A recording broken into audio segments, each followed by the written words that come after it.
첫 번째, 유동규는 자살약을 먹고 검찰 수사관을 기다렸고요. 그래서 한 20여 분 가까이 자살약을 먹고 자기 신체의 변화가 온 다음에 문을 열어줍니다. 두 번째는 검찰 수사관이 들어온 2분 뒤에 휴대폰을 던집니다. 밖으로. 근데 한 20여 분 뒤에 행인이 나타나서 CCTV에 얼굴이 안 나타나는 그 각도와 후드티를 둘러쓴 모자, 후드티를 둘러쓴 우산까지 쓰고 와서 핸드폰을 집어갑니다. 그리고 유동규는 자살약을 먹었다는 이유로 당시에 체포를 면하고 압수도 형식적으로 한 다음에 수사관이 물러가고 그 다음 나와서 돌아다니다가 응급실 갔다가 3일 뒤에 응급실에서 체포되는 그런 진행들이 이루어집니다. 이것들이 우연일까요? 그래서 제가 정진상 외에 다시 더 이재명 지사의 최측근이 관여되어 있다라고 지난번에 폭로를 한 바가 있습니다. 지금 이 자리에서 그 이름을 지목하겠습니다. 뭐 다른 사람이 아니라 여러 얘기를 많이 하는데요. 백종선입니다. 백종선은 당시에 정진상과 통화를 하였고 유동규와도 연락을 취했습니다. 그 구체적인 형태와 방법에 대해서는 경찰의 포렌식 내용에 담겨 있을 것입니다. 정진상, 백종선 이런 사람들은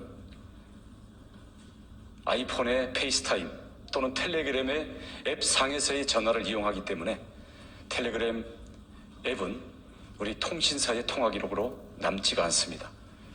그리고 앱상에 남아있는 통화 기록도 지워버리면 우리가 일상적으로는 볼 수가 없습니다.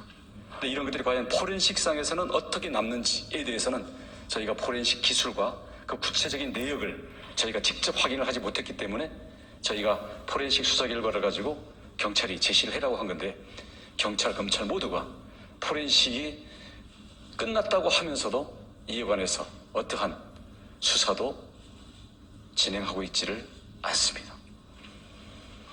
백종선에 의해서 정진상과 유동규가 서로 연락하고 공조를 취하는 가운데 자살약 먹기, 핸드폰 던지기, 그리고 핸드폰을 집어가는 증거 인멸, 그리고 부장급 검사를 선임하고 여러 팀의 변호인단을 유동규에게 붙이는 것, 이런 일들이 진행이 됩니다.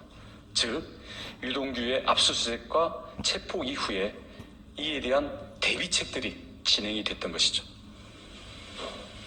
그리고 그 핸드폰을 집어갔던 사람은 정진상 및 백종선의 지인입니다.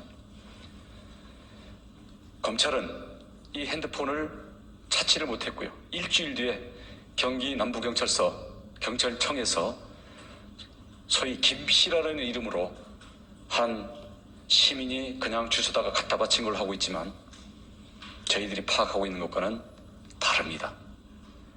그 집어간 사람이 과연 나중에 핸드폰 제출하는 사람과 동일인인지,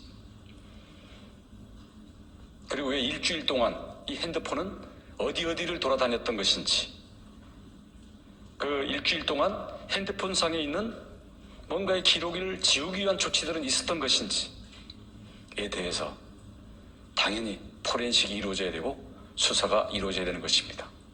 이를 위해서는 유동규의 통화 상대방인 정민용, 특히 정진상의 통화 기록 및 행적에 대해서 수사가 이루어져야 됩니다.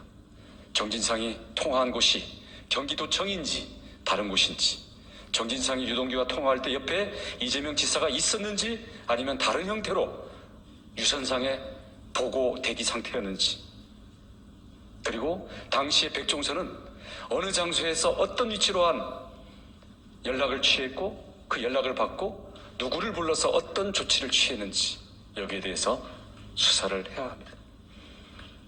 하지만 현재 정진상의 폰에 대해서도 조사를 안 했고 백종선에 대해서도 일체 조사를 한 바가 없습니다. 그런 채로 벌써 9월 29일 일이었기 때문에 지금 몇 달이 지났습니까? 벌써 2달 반이 지났습니다. 이러고도 수사를 한다고 할 수 있습니까? 백종선이 어떤 사람인지에 대해서는 나중에 다시 자세히 설명을 드리겠습니다만, 백종선은 이재명의 제1호 수행비서인 사람입니다. 버스업자에게 1억 2천만 원의 뇌물을 받은 실형 유죄 판결로 공개석상에 나서지 못할 뿐이지, 그 동생인 백종진, 그리고 백종진의 부인, 그리고 백종선의 여동생 모두가 성남시청 이재명 지사 시장의 비서실, 공보관실, 그리고 성남 단체협의회의 임원으로 다 근무를 하고 있는 이재명의 최측근입니다. 소위 이재명의 측근 5인방 정진상, 백종선, 김용, 김현지, 김남진, 이 5명의 늘 서로 간에 긴밀하게 연락하고, 이 밑에 김지호, 이상원 등의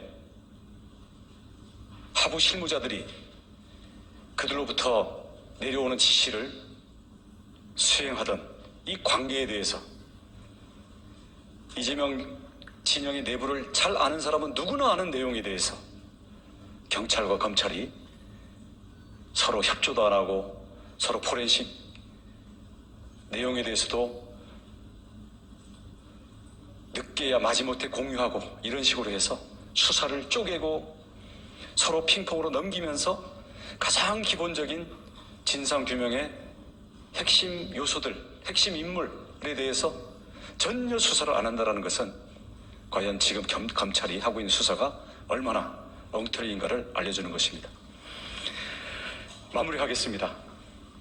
검찰은 나무기 조성해서 이재명에 대한 선거 자금 및 변호사 비용 등으로 로비 자금으로 쓴 43억 원, 그리고 그중 2억 원이 유한계에게 건네간 이 모든 영체에 대해서 즉각 수사하고 이를 알선수재로 기소하기 바랍니다.